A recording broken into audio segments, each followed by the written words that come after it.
Mio figlio adesso che ha subito questo a livello psicologicamente sta malissimo, è a casa da scuola, non è riuscito a fare la partita di domenica. È arrabbiato, deluso, avvilito, ma ha trovato la forza di scrivere alla nostra redazione e denunciare quanto accaduto a suo figlio, accerchiato da una quindicina di coetanei di Caselle e di Santa Maria di Sala che l'hanno umiliato e picchiato in un parchetto di Murelle di Villanova di Campo San Piero. Finché erano là è arrivato un gruppo di ragazzi, circa 15-17 ragazzi,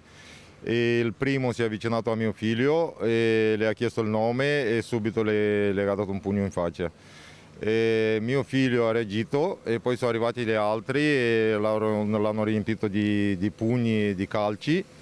E come che non bastasse, le hanno portati via i vestiti, il giubbotto, la felpa, le scarpe e l'hanno obbligato di inginocchiare e di leccare i sassi che erano per terra e minacciandolo che se dice qualcosa o lui o la sua ragazza, le ha minacciato tutti e due che li ammazza. Una situazione che nessun genitore vorrebbe mai vivere e proprio per questo ai nostri microfoni lancio un appello affinché episodi simili non si ripetano mai più. Il messaggio che voglio trasmettere a tutti i genitori che hanno i ragazzi di questa età è di seguire sempre i loro figli, di